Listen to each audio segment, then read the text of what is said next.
Je voudrais qu'on aborde un outil d'évaluation qui a été fait non pas par des sachants, mais par des gens qui pratiquent la médiation équine depuis de longues années et aussi qui pratiquent aussi l'équitation, aussi bien en loisir qu'en sport.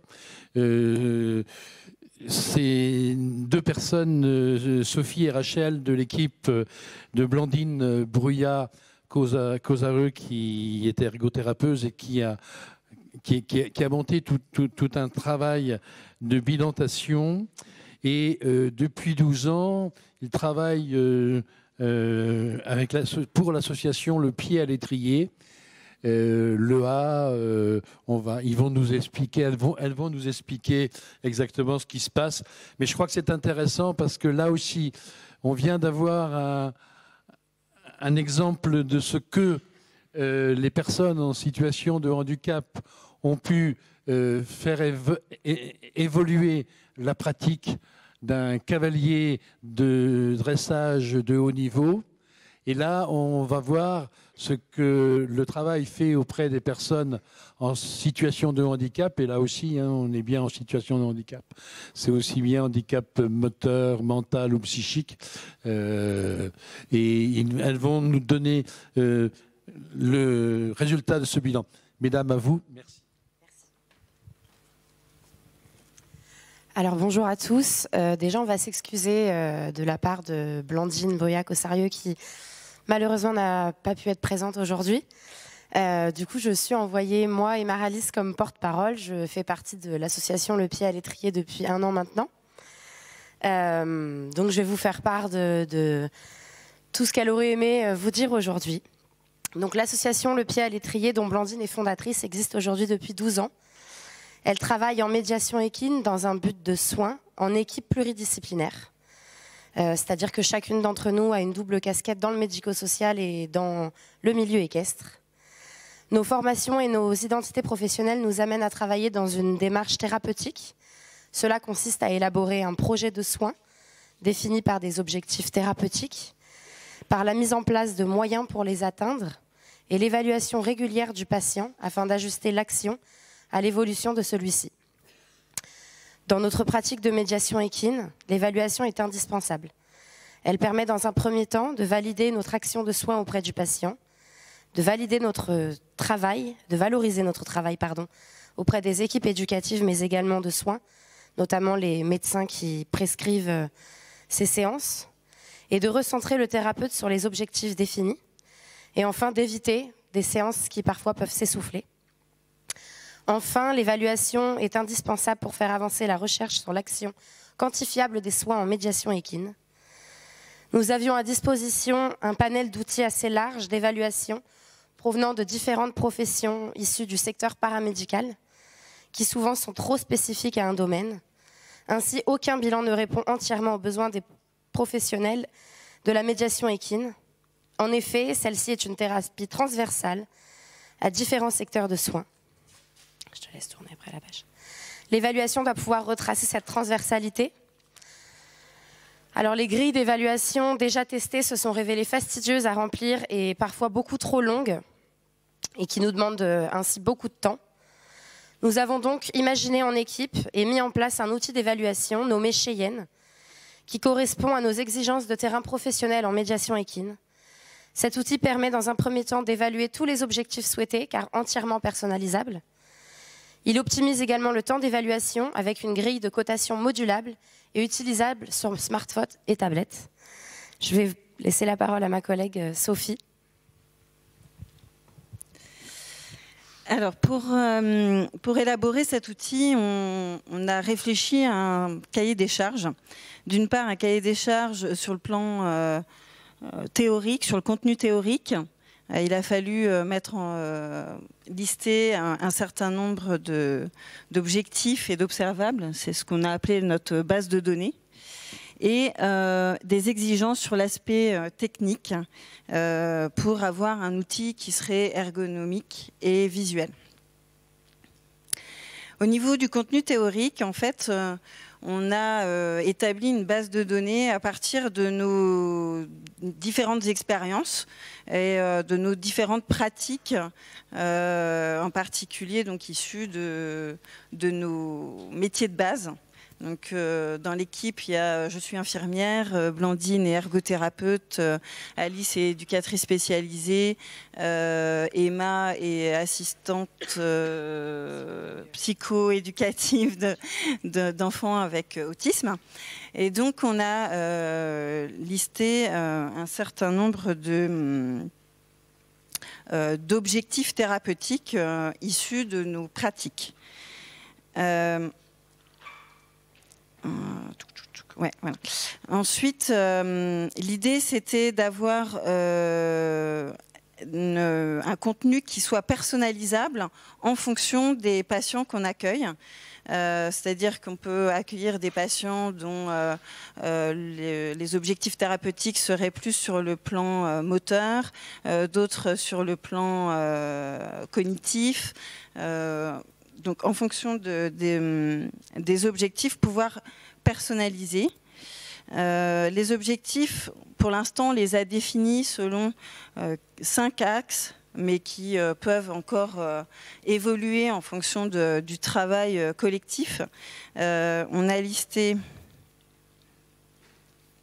des objectifs autour de la communication, des objectifs au niveau des fonctions supérieures cognitives, des objectifs au niveau moteur, au niveau psychologique, émotionnel, au niveau relationnel et social.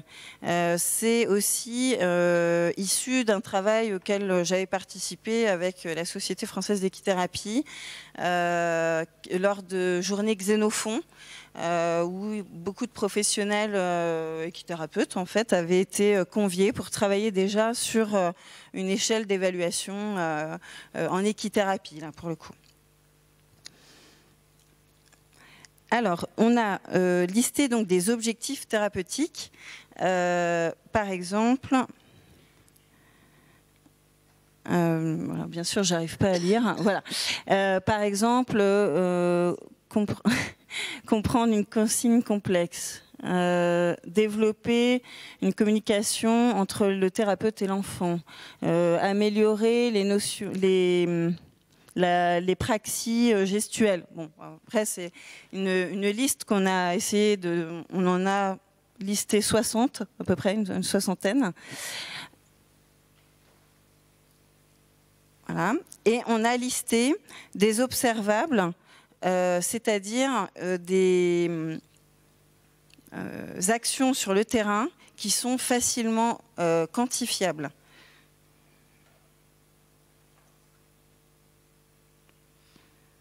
Voilà. Par exemple, réalise une tâche suite à une consigne formulée précédemment. Réalise une tâche suite à une consigne simple.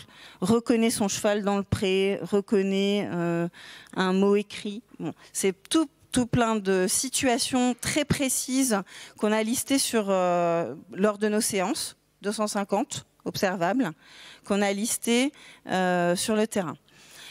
Le gros travail qu'on a fait en fait en équipe, c'est de corréler ces observables avec les objectifs, de manière à, quand on prévoit un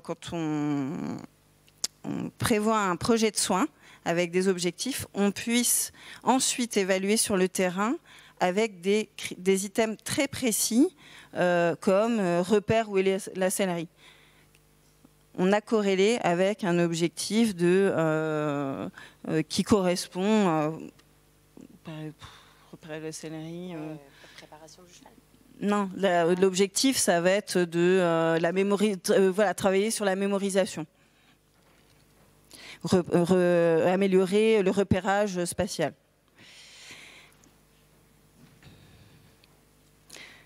Alors, ça, je voulais en parler après, mais c'est pas grave, je vais vous en parler maintenant.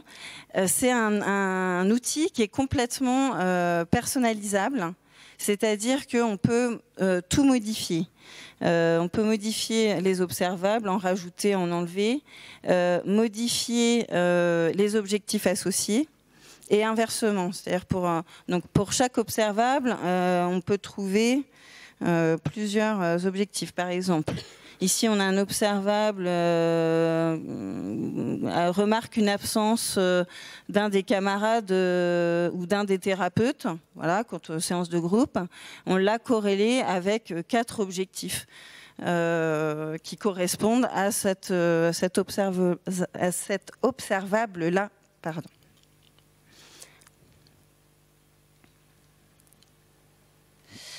Alors, au niveau de l'aspect technique, on a souhaité avoir un outil informatisé de manière à pouvoir l'utiliser facilement sur smartphone ou tablette sur le terrain. Parce qu'en fait, on s'est rendu compte que les outils sur papier, sur le terrain, c'est compliqué. Quand on le fait chez nous, c'est fastidieux à remplir. Ça prend énormément de temps. On voulait quelque chose de très facile à utiliser et par éventuellement aussi des stagiaires ou les accompagnants des séances quand on travaille avec des institutions. Et on voulait un outil qui permette d'avoir des résultats très visuels. C'est-à-dire que quand on remplit une grille à la main, le temps d'analyse est un petit peu long. Là, ça va calculer automatiquement des moyennes et on aura un résultat immédiat sous forme de soit d'araignée, de toile d'araignée comme ça, soit sur du linéaire. Pardon ? D'accord. Voilà. Là, par exemple, on a l'exemple d'un tableau. Donc, qui a été généré à partir de 5 objectifs. On a un tableau avec des observables et vous voyez, donc il n'y a plus qu'à cocher à droite 0, 1, 2, 3. Donc 0 ne le fait pas du tout. 1 commence un petit peu à le faire avec beaucoup d'aide. 2 commence à le maîtriser. 3 il le maîtrise complètement. La flèche, ça veut dire qu'on ne l'a pas fait aujourd'hui. Sur smartphone, ça ferait ça, c'est-à-dire qu'on va sur la séance du patient, on a chaque observable et pareil, on remplit et on passe comme ça. Donc ça permet d'avoir, si on a par exemple 5 objectifs, on a corrélé 20 observables à remplir à chaque séance, c'est faisable. Pour élaborer l'outil, donc on est parti de l'individu, c'est-à-dire que tout s'organise autour de la personne, puisque c'est individualisé, même si on est en séance de groupe, de toute façon, le projet, il est individualisé. Les objectifs de travail donc, sont centrés sur la personne et complètement... Du coup, c'est complètement personnalisable. Et la grille d'observables est modulable aussi en fonction de la personne, mais aussi de l'activité. C'est-à-dire que on va travailler un objectif relationnel, par exemple. Ça va générer un certain nombre d'observables avec du travail autour du cheval, du travail à cheval avant, après la séance. Mais il se trouve qu'avec cette personne-là, on ne monte pas du tout à cheval. Et on enlève tous les observables du monter à cheval, comme ça on n'a pas à les coter. Voilà, et donc le principe, c'est on a un projet de soins, voilà, individualisé. On voit les objectifs qui ont été définis. Donc là, c'est un exemple avec, il y a combien de séances ? 30 séances associées, je crois, qui ont été cotées à chaque fois. Une moyenne avec, donc là, on voit par exemple, on a mis 3 périodes, un bilan d'entrée, un bilan de semestre, un bilan de fin d'année, avec l'évolution de la personne et les 5 objectifs. Donc la petite araignée, c'est une moyenne globale. Sur le schéma en dessous, c'est plus linéaire, c'est-à-dire chaque objectif est représenté par une couleur, une ligne de couleur, et on va voir, alors là c'est très sinusoïdal, mais si on a un patient qui évolue de manière un peu plus progressive, on va le voir. Si à un moment donné il y a un objectif qui flanche, on va le voir aussi. Tout est visuel, voilà. Voilà, donc là on voit un petit peu plus, un peu plus près, avec donc les moyennes qui s'affichent sur les différentes périodes et la moyenne de fin de toute l'année. Donc là, plus linéaire, donc à chaque séance. Alors, il y a des concepts connexes, c'est-à-dire qu'on s'est rendu compte que en fait, nous, à l'association, on reçoit 150 cavaliers par semaine, enfin 150 patients et cavaliers, parce qu'on a une activité assez variée qui va de l'équithérapie jusqu'à l'équitation adaptée. Et donc, il a fallu aussi penser à la gestion de planning, gestion des équipes, gestion des groupes, des contacts, parce que comme tout part de l'individu, il faut et des séances, il faut du coup prévoir toutes les séances sur l'année. Donc Cheyenne est censé gérer ça aussi. Donc là, par exemple, sur smartphone, on peut avoir la séance, ma séance de mon planning d'aujourd'hui avec donc les différentes personnes. Et quand je vais ensuite, ma séance est terminée, je vais valider si la personne est venue, pas venue. Je clique dessus et je fais son évaluation. Voilà. L'application Cheyenne, en fait, donc c'est une application web. On y accède avec un identifiant et un mot de passe, c'est sécurisé. C'est développé de manière itérative, c'est-à-dire qu'on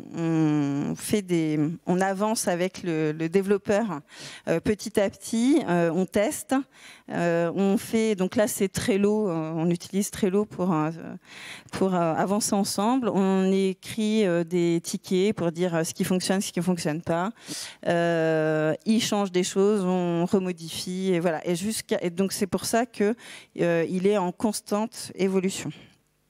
Au niveau des perspectives, on va être donc là, on est parti de l'idée, on a trouvé un informaticien qui a bien voulu jouer le jeu et commencer à développer l'application.